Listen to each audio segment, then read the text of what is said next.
l'opportunité d'être à Dakhla et surtout d'avoir cette belle assistance, ce qui nous conforte bien entendu dans notre volonté de contribuer un tant soit peu à lancer un débat public à la hauteur de nos aspirations. Alors, excusez-moi parce que j'aurais aimé procéder par des salutations de coutume. Je résumerai en m'adressant à vous, Excellence, honorable assistance, en vos titres et qualités.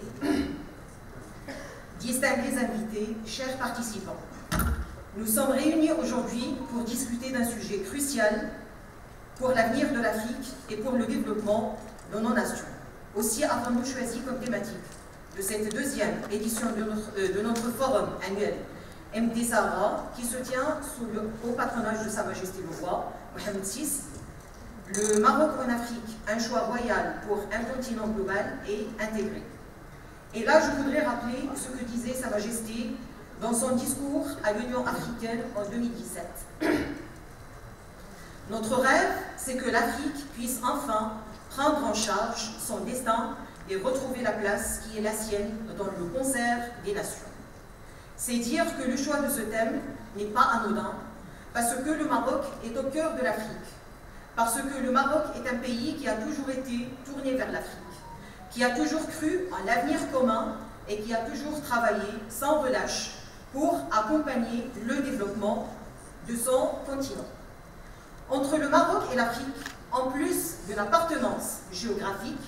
et des liens historiques, c'est une relation humaine et spirituelle qui va de pair avec une coopération fructueuse et une solidarité infaillible. Faut-il rappeler que depuis son accession au trône, en 1999, le roi Mohamed VI a érigé la coopération Sud-Sud en tant qu'axe principal de sa politique extérieure, en effectuant près de 50 visites officielles, riches en initiatives dans une trentaine de pays africains durant ces 2 dernières décennies. Lors de ces déplacements, un millier d'accords de partenariat ont été signés pour une coopération dans tous les domaines. Dès lors, et joignant l'acte à la parole, Sa Majesté le Roi a prouvé que la politique africaine du Royaume est un choix stratégique et délibéré pour un partenariat Sud-Sud et une coopération solidaire tournée vers l'avenir. D'où la mise en place d'une réelle dynamique nationale qui s'est mise en place depuis plus de 20 ans, associant à la fois le secteur public, le secteur privé, la société civile et toutes les forces vives du pays pour contribuer à l'émergence d'une Afrique nouvelle et forte. Ce lien pluridimensionnel fait que l'engagement du Maroc envers le continent africain n'est pas animé par un quelconque calcul conjoncturel. C'est plutôt une vision qui reflète le gage de la fidélité d'un roi et d'un peuple à une histoire commune, à un destin commun, pour un avenir meilleur, une vision qui s'inscrit dans le partage des valeurs humaines, d'expérience et d'expertise. En effet, les relations fraternelles et multidimensionnelles du Maroc avec les pays africains ont été importantes et diversifiées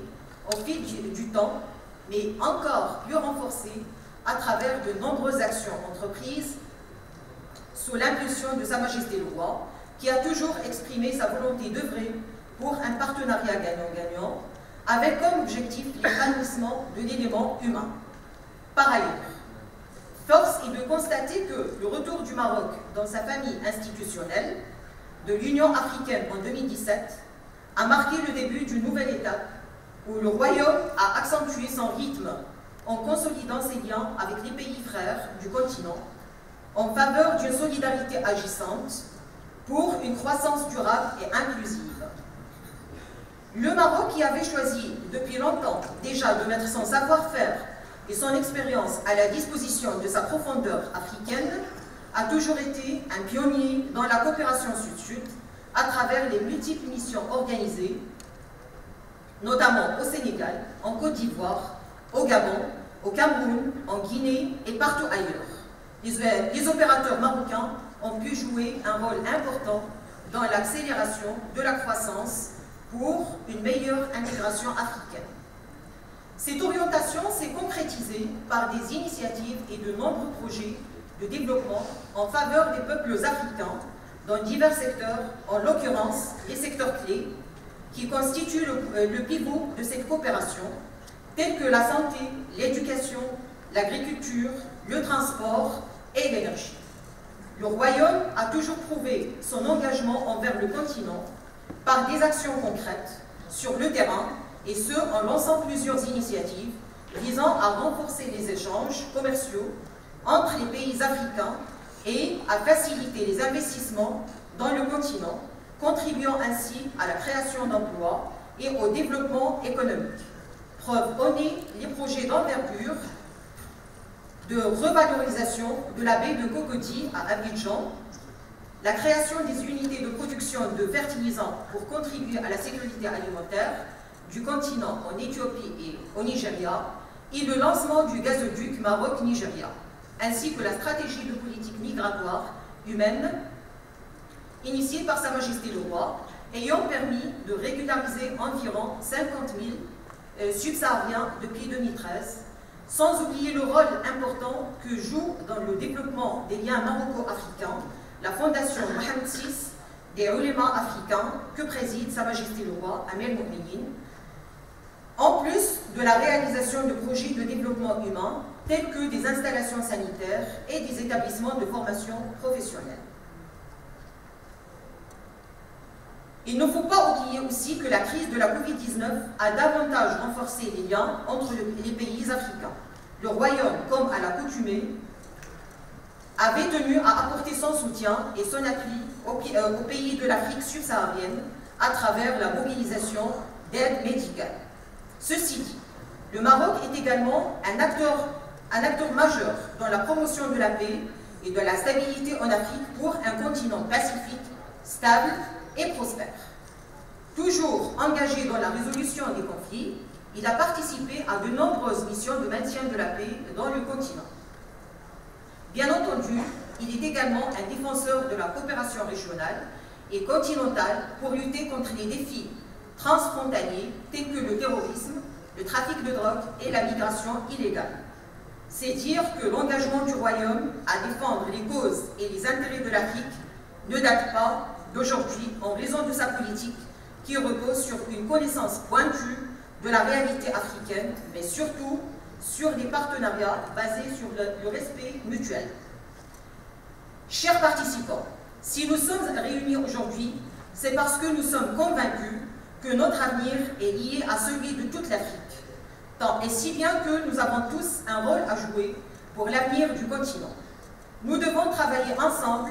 pour construire un continent plus intégré, plus prospère et plus solidaire. Nous avons besoin de leaders qui croient en l'avenir de l'Afrique et qui sont prêts à investir dans le développement de nos nations pour une Afrique pleinement intégrée dans la gouvernance mondiale. Une Afrique qui s'engage avec ses partenaires dans des partenariats co-constructifs et respectueux de la diversité des valeurs, des cultures et des civilisations. Nous sommes convaincus que ce forum sera l'occasion pour nous de discuter des opportunités et des défis auxquels nous sommes confrontés en tant que continent. Nous pourrons échanger nos expériences et nos bonnes pratiques pour construire ensemble un avenir plus radieux pour notre Afrique. Chère assistance, parce que l'Afrique est le prolongement naturel et la profondeur stratégique du Maroc, fervent partisan de l'intégration régionale, parce que l'engagement du Maroc aux côtés des pays frères et amis de l'Afrique subsaharienne est une réalité des plus palpables, parce que l'Afrique doit s'affranchir des boulets qu'elle traîne depuis longtemps, des discours stéréotypés et des imaginaires faux qui la calent dans un complexe d'infériorité, parce que l'Afrique peut se développer par elle-même sans avoir besoin d'aide extérieure, qui peut des fois véhiculer des imaginaires faux sur le continent, parce que l'Afrique a le potentiel local, la diaspora, les ressources naturelles, le capital humain et les investisseurs, parce que le continent africain doit faire face à des défis sécuritaires multiples, de nature complexe et multidimensionnelle, nécessitant des approches nouvelles pour anticiper et Ensemble, nous pouvons promouvoir le développement durable pour bâtir une communauté d'avenir partagée, parce que le meilleur est encore en nous, parce que l'Afrique est le continent du présent, mais aussi de l'avenir. Pour tout cela, et afin de faire face à tous les défis sécuritaires et économiques communs que notre continent se doit de relever, l'Afrique a besoin d'une solidarité active entre ses pays et ses peuples. L'Afrique doit faire confiance à l'Afrique, comme l'a si bien dit Sa Majesté le Roi. Cette confiance signifie un partenariat d'égal à égal, affranchi de tous les relents de prédation et d'influence orientée vers le profit, pour une construction panafricaine qui requiert un engagement sincère et une mutualisation des moyens au service des populations africaines. Cette confiance constitue la clé de voûte pour mettre en route tous les projets fédérateurs de l'Afrique visant le développement et l'intégration de l'espace continental. En somme, l'Afrique est un continent riche en ressources naturelles et culturelles, qui a connu de nombreux défis, mais qui continue à faire des progrès significatifs dans différents domaines. En travaillant ensemble, les pays africains peuvent renforcer leur pouvoir de négociation sur la scène internationale, stimuler la croissance économique, promouvoir la paix, la stabilité, bref, la culture d'une Afrique pleinement intégrée dans la gouvernance mondiale. Je voudrais conclure en citant un extrait du discours de Sa Majesté le Roi à l'occasion du 43e anniversaire de la Marche verte en 2018. Pour le Maroc, l'Afrique est une conviction, une passion et une priorité. Fin de citation. Je vous souhaite à tous un excellent forum et je ne doute pas que les échanges, les débats et les partages seront riches et fructueux pour contribuer un tant soit peu à la construction commune et collective d'un continent plus intégré et plus prospère. Je vous remercie.